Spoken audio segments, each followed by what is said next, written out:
واتبعوا ما تتلو الشياطين على ملك سليمان وما كفر سليمان ولكن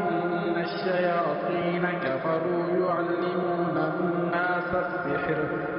وما أنزل على الملكين ببابل هاروت وماروت وما يعلمان من أحد حتى يقولا إنما نحن فتنة فلا تكفر فيتعلمون منهما ما يفرقون به بين المرء وزوجه وما هم بضارين